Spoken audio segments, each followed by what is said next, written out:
Hello, I'm Dr. Michael Kohler, and this is Thad, one of Loyola's standardized patients. The purpose of this video is to train first-year medical students on steps of the abdominal examination, and as a prelude to that we'll also include the surface anatomy that's relevant to the abdominal exam. And of course, before any physical examination, we always wash our hands, so I'm going to first wash my hands.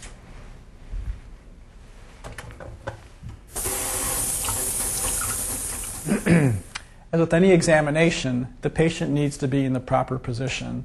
And to do an abdominal examination, the patient should be flat or supine. So Thad, if I can ask you to please label that for me. So you as a physician need to make sure that the examining table is flat and that you pull out the shelf for their legs so they can lie flat.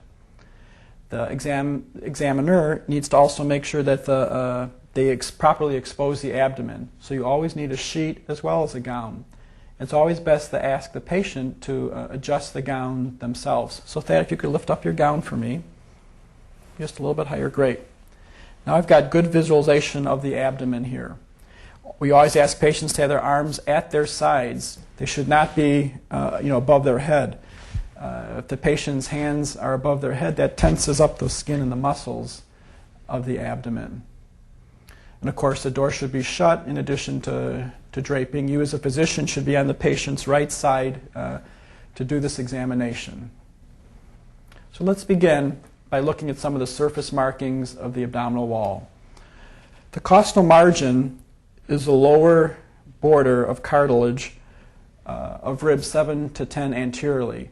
While this is not the superior border of the abdomen, it is the bony prominence near the upper end of the abdomen. The xiphoid process is a finger-like projection from the body of the sternum in the midline.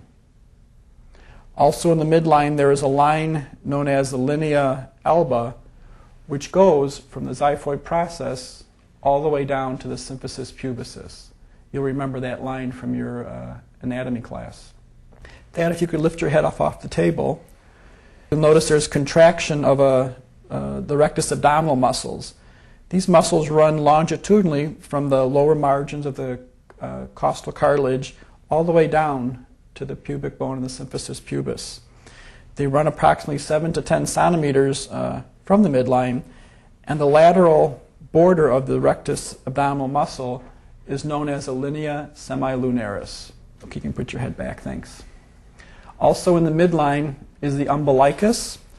Although it takes many different shapes and structures, whether it's an innie or an outie, the location of the umbilicus depends on the patient's body habitus. For most people, the umbilicus is located at the level of the fourth lumbar vertebrae. However, depending on the patient's weight, their size, and so forth, it can vary from L3 to L5. As we move inferiorly, the bony prominence of the pubic bone is noted in the midline. And the exact midline is a joint known as the symphysis pubis.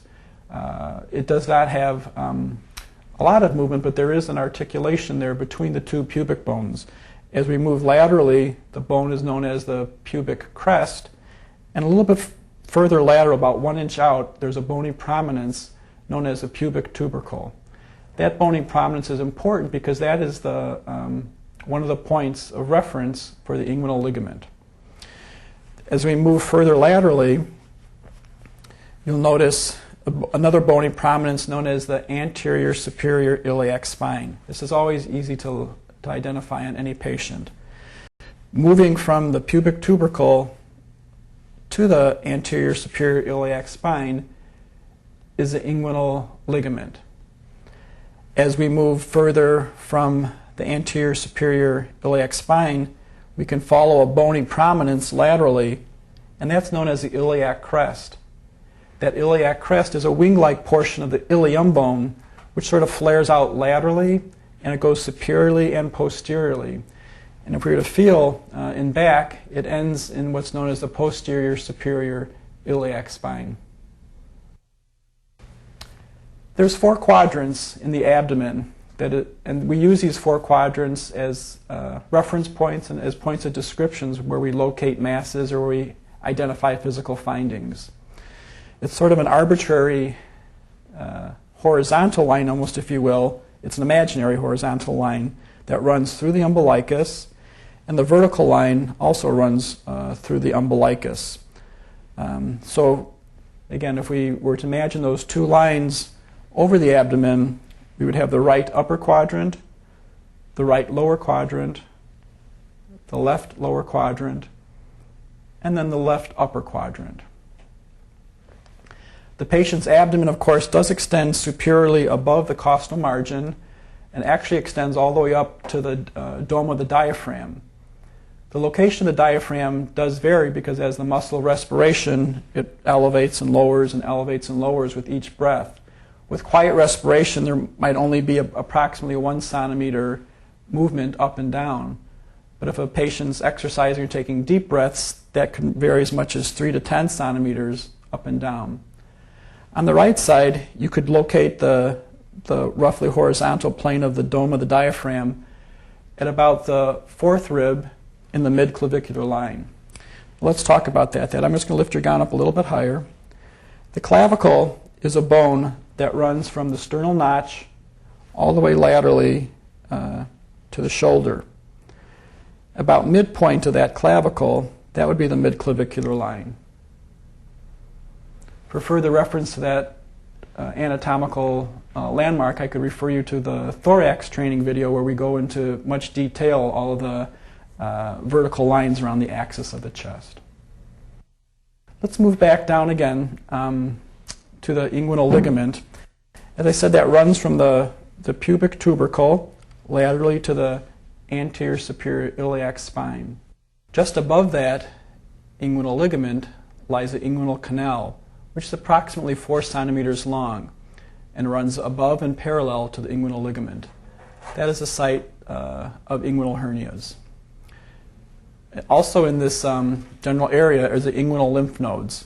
And there's the superficial inguinal lymph nodes are divided into 2 groups. There's a horizontal group and a vertical group. The horizontal inguinal lymph nodes lies approximately 1 centimeter below the area of the inguinal ligament and also parallel. So when an examiner places their finger pads on the skin, they'll be feeling below the inguinal ligament and doing short circular motions such as this to feel the horizontal superficial inguinal lymph nodes. The vertical superficial inguinal lymph nodes again lie below that inguinal ligament and somewhat medial to the femoral artery. First, you need to identify the femoral artery pulse, which I think you can probably notice my fingertips moving back and forth. The vertical superficial inguinal lymph nodes cluster near the end of the greater saphenous vein. So moving just medially to our femoral artery and going down is where I palpate for the vertical superficial inguinal lymph nodes. And it's important to make that distinction of the horizontal and the vertical almost forming a T because they do drain separate areas of the body.